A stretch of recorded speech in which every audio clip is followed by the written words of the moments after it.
দর্শক সবাইকে আমন্ত্রণ শুরু করছি Tibet luxury soap presents colours 24 powered by Typhoon fabric care আয়োজন সাথে আছি আমি শেফরিন জেবিন। আর দর্শক আমার আজকের অতিথি দুজন গুণী মানুষ যাদের অভিনয় আমাদের মুগ্ধ করে সব সময়। আমার সামনেই বসে আছেন অভিনেতা নির্মাতা আজাদ আবুল কালাম এবং তার পাশেই আছেন অভিনেতা রাশেদ মামুন অপু। দুজনকেই স্বাগত জানাচ্ছি আজকের এই আয়োজনে। আর শুরুতেই আসলে দুজনকেই আমি অভিনন্দন জানাতে চাই। অভিনেতাদের ভোটে আপনারা মানে অভিনয় শিল্পীদের ভোটে আপনারা নির্বাচিত হয়েছেন এবং পাভেল ভাই আপনি সভাপতি পদে নির্বাচিত হয়েছেন এবং আপনি সাধারণ সম্পাদক পদে অপু ভাই। যদি একটু জানতে চাই যে মানে এবারে নির্বাচনে জয়ী হলেন, এই যে জার্নিটা নির্বাচনের এই অভিজ্ঞতাটা কেমন ছিল? এটা আমার কোনো জার্নি ছিল না।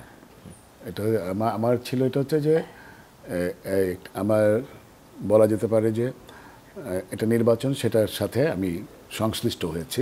আচ্ছা। এবং আমি যেহেতু এখানেই কাজ করি, এর আগেও এই সংগঠনে আমি সহসভাপতি ছিলাম পরপর 2 বার। তো আমার জন্য ঠিক জার্নি বলাটা ঠিক হবে না, মানে আমি পার্টিসিপেট করেছি এবং আপনি জয়ী হয়েছেন। হ্যাঁ।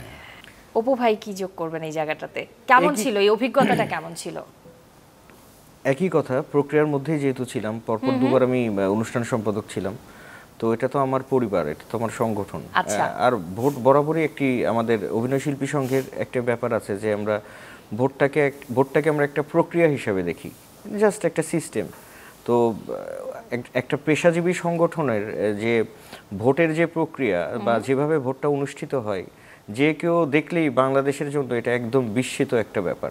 কারণ এখানে এসে কেউ আপনারা ভোটের দিন এসেও আপনারা কেউ পৃথক করতে পারবেন না কে কার বিরুদ্ধে লড়ছে বা কে কার বিরুদ্ধে দাঁড়িয়েছে। সব মিলিয়ে আমাদের পরিবারে 2 বছর বা 3 বছর পর পর একটা প্রক্রিয়া অনুষ্ঠিত হয়, প্রক্রিয়াতে আমরা অংশগ্রহণ করেছি মাত্র। এবং এই প্রক্রিয়াতে যদি বলি যে ভোটের যেই প্রক্রিয়া, সেই জায়গাটাতে নির্বাচনে আপনাদেরই সহকর্মীরা কিন্তু আপনাদের প্রতিদ্বন্দ্বী ছিলেন, হ্যাঁ, বা প্রতিদ্বন্দ্বিতা করতে হয়েছে, মানে এই বিষয়টা কিভাবে মানে মোকাবেলা করেছেন বা এই বিষয়টা কেমন ছিল? তাই তো হওয়া উচিত। তো অভিনয় শিল্পীদের সংগঠনের ডাক্তার এসে তো আর সহকর্মীরাই কিন্তু সহকর্মীরা তো বললাম পরিবাররাই তো একই একটা প্রক্রিয়াতে একটা অংশগ্রহণ করেছে, এই তো। ওকে, যদি একটু জানতে চাই যে শিল্পীদের সভাপতি হয়েছেন, সাধারণ সম্পাদক হয়েছেন, তো ভারটা কেমন মনে হচ্ছে? পাভেল ভাই কি বলবেন? ভার মানে এটা একটা চ্যালেঞ্জ তো বটেই, যে কারণ অনেকগুলো চ্যালেঞ্জিং ফ্যাক্টরস আছে। যেমন প্রথম যে সমস্যাটা সেটা হচ্ছে অভিনয় পেশা হিসেবে কিন্তু বাংলাদেশে এখনও স্বীকৃত না, সরকারিভাবে রাষ্ট্রীয়ভাবে স্বীকৃত না। তো এই যে পেশা হিসেবে এটা স্বীকৃতি আদায় করা, এটা একটা প্রথম চ্যালেঞ্জ হচ্ছে এটা। আরেকটা হচ্ছে যে 1000-এর উপরে শিল্পী আছে এখানে, তাদের নানান ধরনের চাওয়া পাওয়ার ব্যাপার আছে, তাদের নানান সমস্যা আছে, সম্ভাবনাও আছে নানান ধরনের। তো এইগুলোকে নিয়ে এক ধরনের রিসার্চের মতো থেকে তাদের পাশে দাঁড়ানো এবং সার্বিক পরিস্থিতির উন্নয়নে মানে ভূমিকা রাখা, এটা হচ্ছে চ্যালেঞ্জ। যে আমরা এর আগে যারা ছিলেন তারা অনেক কাজ করেছেন, আমাদের এটাও একটা বড় যে তারা যেসব কাজ কমপ্লিট করতে পারেননি সেইগুলোকে কিভাবে এগিয়ে নেওয়া যায়, এটাও একটা বড় কাজ।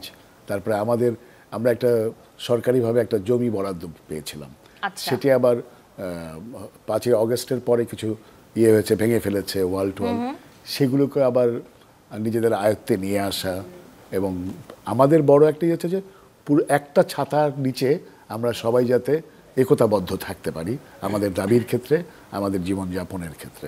এটা আসলে এটা একটা চ্যালেঞ্জ।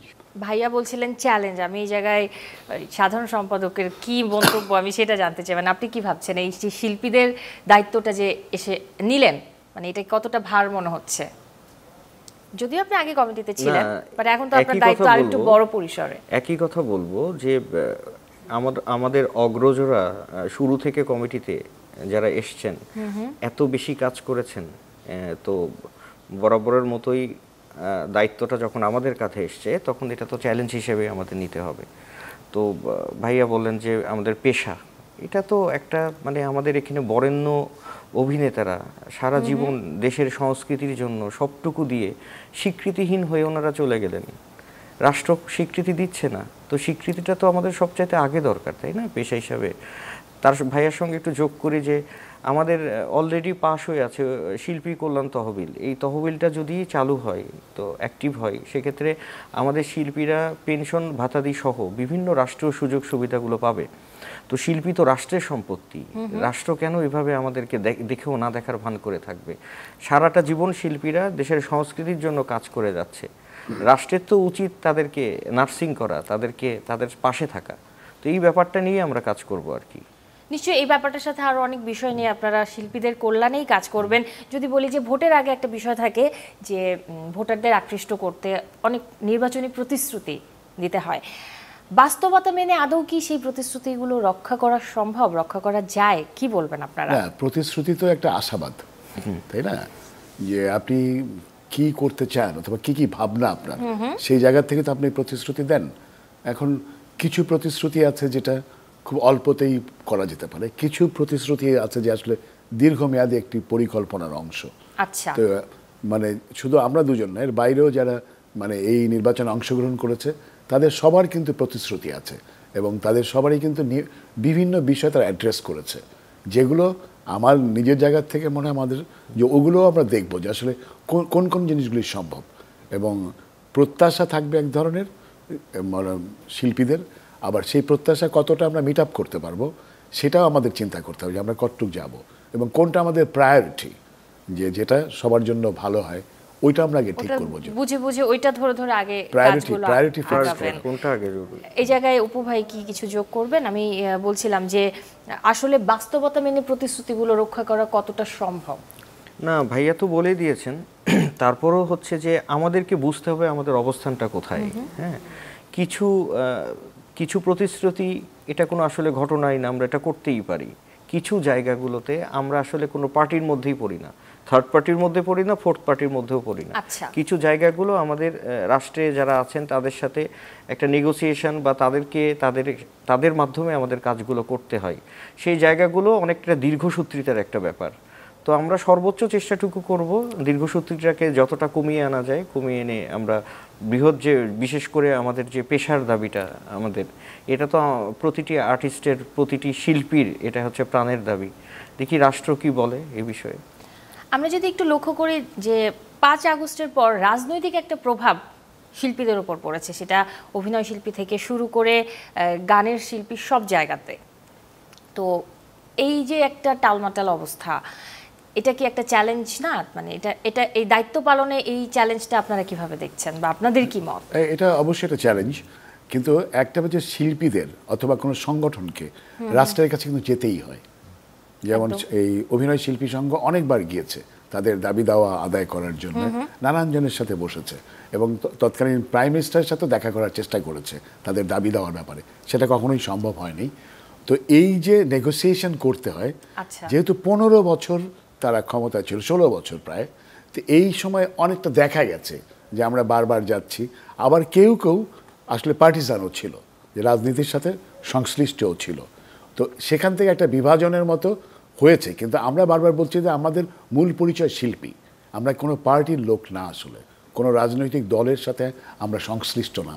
আমাদের চিন্তায় থাকতে পারে, রাজনীতি চিন্তা থাকতে পারে, দর্শন থাকতে পারে, কোনো দলের প্রতি আমাদের এক ধরনের সাপোর্টও থাকতে পারে, কিন্তু প্রথম কাজ হচ্ছে আমরা অভিনয় শিল্পী, এটা নিশ্চিত করা। এবং যে কথাটা আপনি বললেন যে সব কিছু কনফিউশন হয়েছে, আরেকটা ব্যাপার হচ্ছে যে আমাদের মানে মানে ঘৃণা এবং প্রতিহিংসা, এটা এত ডমিনেট করছে আমাদের বর্তমান দেশে, শুধু শিল্পীদের ক্ষেত্রে না, পুরো বাংলাদেশেই, যে প্রতিহিংসা ইয়ে করা এবং সব কিছুকে বিমানবীকরণ, যে ওকে ট্যাগ দেওয়া, ওকে ট্যাগিং দেওয়া, এই করা। কিন্তু এই পুরো বিষয়টার সামাজিক যে বিশ্লেষণ দরকার সেটা হচ্ছে না। কেউ কোথায় গিয়েছে, কি করেছে না করেছে, ওটাই তার প্রধান বিষয় হয়ে যাচ্ছে। তো এটা আমরা চাই, এই জানতে চাওয়া ছিল যে আসলে শিল্পী তো সবার, তাই না? কিন্তু কখনো কখনো মনে হয় আমরা নিজেরাও ভুলে যাচ্ছি যে আমরা যে শিল্পী। না, কি বলেন অপু ভাই, কি বলবেন? ব্যক্তির সঙ্গে সংগঠনকে আলাদা করা যাবে না। আবার ব্যক্তিটি যদি শিল্পী হয়, ব্যক্তি সংগঠন একটা বিষয় আলাদা, আবার হচ্ছে শিল্পী একটা অন্য বিষয়। সেই জায়গায় কিন্তু শিল্পীটাকেই ব্যক্তি হিসেবে বলছি, শিল্পীর সঙ্গে সংগঠনকে আলাদা করা যাবে না, মানে আলাদা করতে হবে। আচ্ছা, এখন শিল্পীর পার্সোনাল দায়ভার তো সংগঠন নেবে না, এখন শিল্পীর কথা যদি আসি, যেটা বলে শিল্পীকে অবশ্যই মানবিক হতে হবে, মানুষের জন্য করতে হবে। শিল্পী সবার, শিল্পী রাষ্ট্রের, স্পেসিফিক কোনো মানে কি বলে কোনো রাজনৈতিক দলের জন্য শিল্পী নয়। আর যদি সেটা হয় ও শিল্পী, সেটা দায়ভার তো শিল্পের লোকজন নেবে না। এই বিষয়টা কি আমরা কখনো কখনো ভুলে যাচ্ছি কিনা? না, আমরা ভুলে যাচ্ছি, কারেকশনের মধ্যে দিয়ে যেতে হবে। কারণ বুঝতে হবে যে দীর্ঘ একটা এত বছর ধরে একটা চর্চার মধ্যে দিয়ে একটা কিছু বিষয় আসলে তো ভুল হতেই পারে, সো কারেকশনগুলো করতে হবে। তবে আমাদের এখানে যে বিভাজনের যে একটা সংস্কৃতি তৈরি হয়েছে, আমরা চাই না এই বিভাজনের সংস্কৃতি থাকুক। হ্যাঁ, ট্যাগ দেওয়া খুবই সহজ, এই যে কালকেই হয়তো বা কিছুদিন পরেই হয়তো বর্তমান সরকারের সঙ্গে আমাদের কোনো নেগোসিয়েশনের জন্য ভাই আমাকে যেতে হতেই পারে, তো এটা ছবি তো ফেসবুকে আসতেই পারে। এক বছর পর বলা হলো যে এরা হচ্ছে এটার সঙ্গে জড়িত, এরা হচ্ছে ফ্যাসিস্ট, এরা হচ্ছে এই সেই, সেটাকে আসলে বললেও বা বোঝার মতো পরিবেশ কি এই সময়ে আছে? একবারও যার বিরুদ্ধে বা যাকে বলা হচ্ছে একটিবারও কি খতিয়ে দেখা হচ্ছে বিষয়টা কি? তো আমরা চাই যে এই অস্থিতিশীলতা শেষ হোক, একটা শান্ত একটা জায়গার মধ্যে আসুক। তবে অবশ্যই শিল্পীকে একটি ব্যাপার যে আমি আমার পার্সোনাল ভিউ থেকে আমি বলতে চাই, হ্যাঁ আমার পার্সোনাল ভিউ থাকবেই। যখন আমি শিল্পী হব, যখন আমি অবশ্যই আমার পার্সোনাল ভিউটা আমার নিজ দায়িত্বে আনতে হবে। এটার সঙ্গে শিল্পের বা কোনো দলের বা আবার আমাদের সংগঠনের কোনো যোগসূত্র থাকার কথা না, এবং আমি চাইও না থাকুক। নির্বাচনের আগে জুলাই বিপ্লবের বিরোধিতাকারী শিল্পীদের নির্বাচন থেকে বিরত রাখতে বৈষম্য বিরোধী ছাত্র আন্দোলনের প্যাডে একটা চিঠি দেওয়া হয়, এবং সেই চিঠিটা দেয় সালাউদ্দিন জামিল সৌরভ নামের এক ব্যক্তি। যেখানে অপু ভাই, আমি একটু আগেই যেটা বলছিলাম যে আপনি সহ ইকবাল বাবু, সুজাত শিমুল, তানভীর মাসুদ, সূচনা শিকদারের পাশাপাশি আলো আসবে একটা গ্রুপ আমরা দেখেছি কদিন আগে ওই জুলাই বিপ্লবের ওই সময়টাতে। তো আলো আসবে গ্রুপের সদস্যদের নাম সহ আজিজুল হাকিমের নাম উল্লেখ করা হয় এবং দাবি করা হয় যে এরা যেন নির্বাচনে অংশগ্রহণ না করে, এরা ফ্যাসিস্ট সরকারের সাংস্কৃতিক দোসরদের পুনর্বাসন করবে এবং তাদের এজেন্ডা বাস্তবায়ন করবে, যা জুলাই বিপ্লবের শহীদদের রক্তের সঙ্গে বেইমানি করার শামিল। কিন্তু এই চিঠিটা পাত্তা পায়নি। সকল শিল্পীরা ঐক্যের সাথে একসাথে নির্বাচনে অংশ নিয়েছে এবং নির্বাচনের ফলাফলও আমাদের সামনে আছে। আমি এই জায়গাটাতে একটু জানতে চাই অপু ভাই কি বলবেন, আমি তারপরে আপনার কাছে আসবো, বা আপনারা যে বলেন। আপনি তো বলেই দিলেন লাস্টে চিঠিটা পাত্তা পাইনি, সকল বললাম না। আর চিঠিটা হচ্ছে এটা তো আমরা দেখেছি যে চিঠিটা পাত্তা পায়নি। চিঠিটার অথেন্টিসিটি নিয়েও প্রশ্ন আছে। এই চিঠিটা যে বৈষম্য বিরোধী ছাত্র আন্দোলন এই নামে করেছে, যখন বৈষম্য বিরোধী ছাত্র আন্দোলন নামে কোনো সংগঠনের অস্তিত্ব নেই, তারপর থাকে কি এনসিপি। ওই চিঠি এনসিপি ওদেরকে দেখানো হয়েছে যে আপনারা এর সাথে চেনেন কিনা, ওনারা কাউকে চেনেন না, এবং যে লোক যার নাম লেখা ছিল তাকে তারা চেষ্টা করেছে এবং তাকে পেয়েছে একবার, কিন্তু তাকে আর আনতে পারেনি কথা বলার জন্য, কারণ পুরো জিনিসটা সাজানো একটা বিষয় ছিল। যাদের নাম এসেছে যে এরা সংশ্লিষ্ট ছিল, এখন ধরেন কোনো একটা কারণে এই যে আমরা তিনজন আছি না, একটা ছবি তোলা হলো, কিছুদিন পরে আপনি ফ্যাসিস্ট হিসেবে স্বীকৃত হলেন, তখন ছবিতে আমাদের দুইজনকে দেখা যাবে, আপনি সহ, তখন আপনারাও আমার, হ্যাঁ যে আপনার দোষর আমরা তো এখানে একটা কাজে এসেছি। পাল ভাই, এই কথা যদি কেউ কাট দিয়ে দেয় তাহলে কিন্তু আমি শেষ। এই যে যেটা বিষয়টা হচ্ছে যদি একটু জানতে চাই যে এটা থেকে মুক্তির উপায় কি, আর সাথে আপনি যেটা হচ্ছে যে একটা পট পরিবর্তনের পর হঠাৎ করে কিছু হাইব্রিড মানুষজন বিভিন্ন সেক্টরে দখল নেওয়ার জন্য বের হয়ে গেলেন, এবং তাদের এর আগে অস্তিত্ব খুঁজে পাওয়া যায়নি, এবং তারা খুব হাই কমান্ডকে দেখাতে চান যে আমরা হচ্ছে সবচাইতে বড় দলীয় একটা ব্যাপার, আমি হচ্ছে।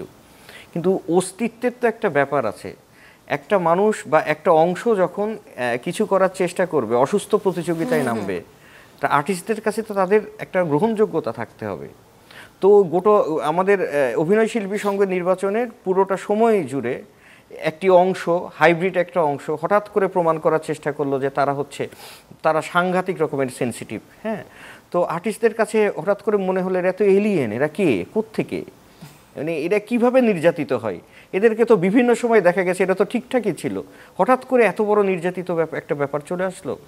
তো এই সংগঠনটা এরা এমনভাবে একটা অসুস্থ প্রতিযোগিতায় নেমে গেল, সে হচ্ছে যে তোরা বাবা নেমে যা, তোরা নেমে যা, তোদের নির্বাচন করতে হবে না, আমরা ওই জায়গায় বিনা ভোটে আমরা নির্বাচন করে ফেলবো।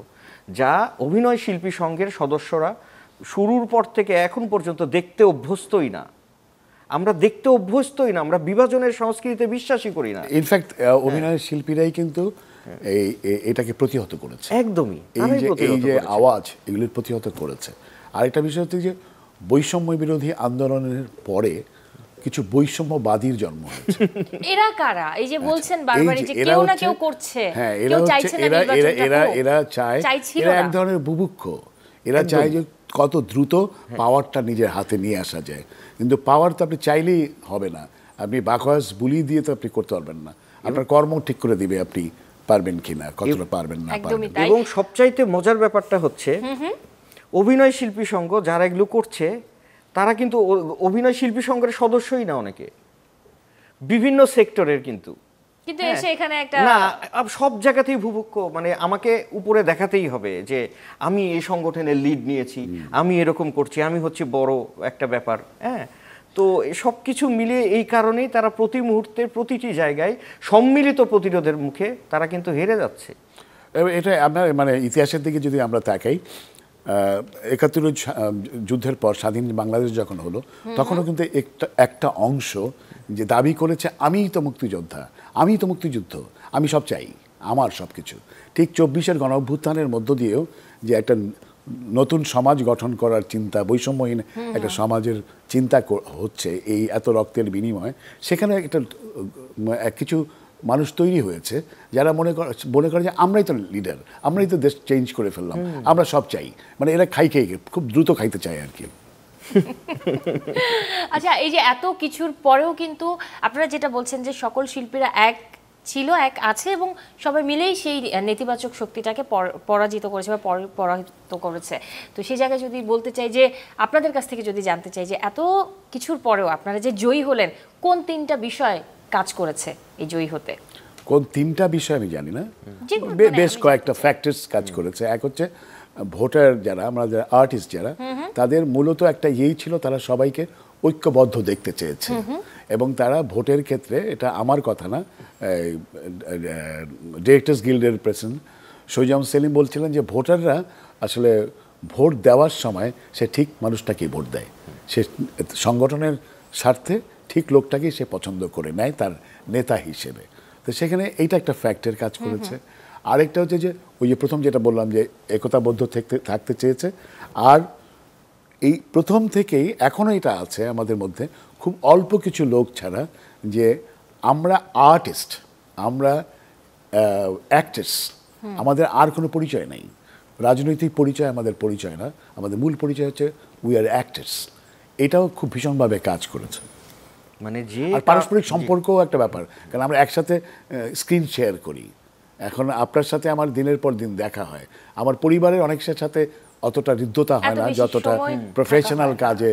এক্স্যাক্টলি, একদমই তাই। আচ্ছা, আপনারা দুজনেই অভিনয় শিল্পী, তার উপরে এত বড় একটা দায়িত্ব নিয়েছেন। যদি বলি যে দায়িত্ব পালনের ক্ষেত্রে অভিনয় ক্যারিয়ারে কোনো অসুবিধা হয় কি না, মানে কোনো প্রভাব পড়ে কি না, বা এটা নেতিবাচক হতে পারে, ইতিবাচক হতে পারে, কি বলবেন? আমি তো গত 5 বছর ধরে ওতপ্রোতভাবে জড়িত সংগঠনের সঙ্গে, প্রতিটি কাজেই অংশগ্রহণ করেছি। আমার মনে হয় না গত 5 বছরে আমার ক্যারিয়ারে এটা কোনো এফেক্ট করেছে। আমার মনে হয় ও তার কথা মতোই। আমি তো মানে না বোঝার বয়স থেকে সংগঠক, একদমই সাংগঠনিক কাজ করছি, থিয়েটারে বলেন, বিভিন্ন প্রতিষ্ঠানে বলেন, এমনকি অভিনয় শিল্পীর সঙ্গেও কাজ করেছি আমি। তো এটা একটা পার্ট, এটা একটা পার্ট অফ রেসপন্সিবিলিটি। আমি যেমন শিল্পী, আমি যেমন অভিনয় করি, কাজ করি, পাশাপাশি আমি তো একটা অর্গানাইজড কিছু জায়গা দেখতে চাই, সেখানে আমার একটা ভূমিকা থাকতেই পারে। আমার মনে হয় না যে খুব প্রফেশনাল জায়গায় যে পিছিয়ে পড়া অথবা এগিয়ে যাওয়ার কোনো সাথে এটার কোনো সম্পর্ক আছে বলে আমার মনে হয় না। আচ্ছা, কাজের কথা যেহেতু আসলোই, এবারের ঈদে কিন্তু আমরা অপু ভাইকে খুব দারুণভাবে দেখেছি সিনেমাতে। একদমই তাই, জঙ্গলি বলি, দাগি বলি, দু জায়গায় দারুণ অ্যাপিয়ারেন্স আপনার, এবং দর্শক দারুণভাবে সেটা উপভোগ করছে। মানে রেসপন্সটা আপনি কেমন পেয়েছেন, বা আপনি কি বলবেন এই জায়গাতে? না, রেসপন্স পাচ্ছি, এটাই তো সার্থকতা। একটা কাজ করছি, থিয়েটার হলে সিনেমাটা দেখছে, তো মাঝে মাঝে যে দেখছি রেসপন্সগুলো, অনেকটা থিয়েটারই তো যেমন এই রেসপন্সগুলো সামনে ডানে বামে তাকিয়ে দেখা যায়, তো এটা আসলে খুব বড় একটা পাওয়া। ভবিষ্যতে ভালো কাজ করার জন্য এটা একটা শক্তি আর কি। ভালো লাগছে, থ্যাংক ইউ। যদি একটু জানতে চাই যে বেস্ট রেসপন্স বা বেস্ট কমেন্ট কোনটা পেয়েছেন? অনেকে তো অনেক কিছু বলছে, আপনি কি পেয়েছেন? আমি আসলে খেয়ালই করি না, আমি আনন্দটুকু নিয়ে আমি কমেন্টসগুলো ভুলে যাই, কারণ তাও তো একটা কিছু মাথায় থাকে। না না, অনেক কিছুই কমেন্টস করে। আমাদের এখানে হয় কি, না না, আমাদের এখানে হয় কি যে আমাদের এখানে আবেগটা আমাদের বেশি, প্রচুর বলতে বলতে অনেক কিছু বলে ফেলি। তো এখন আমি শিল্পী, আমি পারফর্মার, আমাকে জানতে হবে যে আমি কতটুক নেব আর কতটুক ফেলে দেব। আমি অতটুকুই নিই, তার ভালো লেগেছে ওই ভালো লাগাটুকুই নিই, হ্যাঁ, বাকিটা আর কি মাথায় রাখতে চাই না। সো আমি এভাবে খেয়াল করিনি বেস্ট কমেন্টস কোনটা ছিল আর কি। আপনাদের আগামীর কাজ সম্পর্কে আরেকটু জানতে চাই আসলে আপনাদের পরিকল্পনা কি সেই বিষয়ে। তার আগে যদি বলি যে আপনারা যখন নতুন নেতৃত্ব পেলেন, এরপরে আপনাদেরকে সবাই কিন্তু শুভেচ্ছা জানিয়েছে এবং অভিনন্দন জানিয়েছে। তো সেই জায়গায় একটা বিষয় আমার চোখে পড়েছে, একজন গুণী অভিনেতা এবং ডিরেক্টরস গিল্ডের সভাপতি শহীদুজ্জামান সেলিম ভাই, তিনি কিন্তু আপনাদেরকে যেমন শুভেচ্ছা বার্তা দিয়েছে, সাথে একটা বিষয় বলেছে, তার একটা মতামত বা তার একটা দাবি সেটা জানিয়েছে বা পরামর্শ জানিয়েছে যে আপনারা যে কমিটিতে আছেন, এই অভিনয় শিল্পী সংঘের আজীবনকালীন যেই প্রতিষ্ঠাকালীন যেই সদস্যরা রয়েছেন, তাদেরকে কোনোভাবে কমিটিতে যুক্ত করার বা রাখার, এটা নিয়ে আপনারা কি বলবেন বা এটা নিয়ে কিছু ভেবেছেন কি? এটা উনি মাত্রই বলেছেন, গতকালকে বলেছেন। জি জি। কিন্তু অলরেডি কিন্তু এই কমিটির মধ্যে আছেন একজন, আজিজুল হাকিম, একদম প্রথম থেকে ছিলেন, উনি আছেন। আর এর আগেও ছিলেন যারা প্রতিষ্ঠাতা, তারা ছিলেন। এবং ওনারা এটা একটা ইয়ের মতো আর কি, যে এরকম হতে পারে কিনা।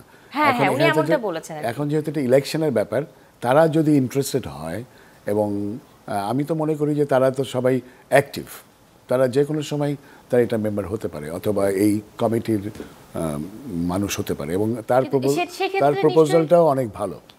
সেক্ষেত্রে নিশ্চয়ই একটা গঠনতন্ত্র থাকে প্রতিটা সংগঠনের, আপনারা কোন নিয়মটা ফলো করেন? গঠনতন্ত্রে কোনো সাংঘর্ষিক কিছু নেই, সাংঘর্ষিক কিছু নেই। আমরা সবসময় অগ্রজদের মাথার তাজ হিসেবে রাখি সবসময়। আচ্ছা, আমাদের আরো একটা অপশন আছে, হয় ওনারা নির্বাচন করলেন, নয়তো উপদেষ্টা হিসেবে সংগঠনের সঙ্গে আমাদের যে কোনো পরামর্শ, যে কোনো ওনাদের টাচেই থাকি আমরা সবসময়। আচ্ছা, সো যে কোনো ভাবেই ওনারা তো ইনভলভ ছিলেনও, আছেনও এবং থাকবেনও। আপনারা 3 বছরের জন্য দায়িত্ব পেলেন, যদি জানতে চাই যে প্রধান 3টা কাজ বা প্রধান 3টা লক্ষ্য কি আপনাদের এই মুহূর্তে, কি বলবেন? সেটা মনে একটু বলেছি আমরা কিছুক্ষণ আগে, অবশ্য কিছু বলেছেন বেশ কটা কাজের মধ্যে। হ্যাঁ, ওখানেই আছে। 3টা না, বেশি বলেছি। আচ্ছা, আপনার হিসাবে একটু কম হয়ে যাচ্ছে। মানে এত কথা বলছি, আমরা বললাম না পেশার স্বীকৃতি, সেটাও তো একটা অনেক বড় একটা কাজ। হ্যাঁ, এটা তো এত ইজিও না। আরো কিছু তো বলেছি, কল্যাণ তহবিলের কথা বলেছি, আমাদের জমির কথা ভাইয়া বলেছেন, বলে দিয়েছি আমরা, অনেক কিছু বলেছি। ওকে, তাহলে এবারে একটু কাজের প্রসঙ্গে আসতে চাই, কাজের আপডেট শুনতে চাই দুজনের কাছ থেকে। যদি পাভেল ভাই একটু বলেন যে দর্শক আপনার কাছ থেকে কি আগামীতে পেতে যাচ্ছে? এর মধ্যে আমি মানে হয়তো মুক্তি পাবে এরকম 2টো সিনেমা আছে যেগুলোতে আমি কাজ করেছি। আরেকটা সিনেমার কাজ মাত্রই আমি শেষ করলাম। আচ্ছা, টগর নামে একটা সিনেমার কাজ শেষ করলাম। একটা সিরিয়ালে অভিনয় করি, ঈদেই আমরা দেখতে পাবো। এটা শুনলাম কোরবানি ঈদে আসবে এরকম আর জি জি। তো এটা আমি ঠিক জানি না আসলে, হয়তো এছাড়া আরো 2টো ছবি একদম মানে তৈরি আর কি। এই আর একটা সিরিয়ালে অভিনয় করি এনটিভির। আমি আসলে অনেক কাজ করি আর কি। আমি জাস্ট ছোট করে একটু আপডেট জানতে চাইলাম, দর্শকদের একটু জানিয়ে দেওয়া।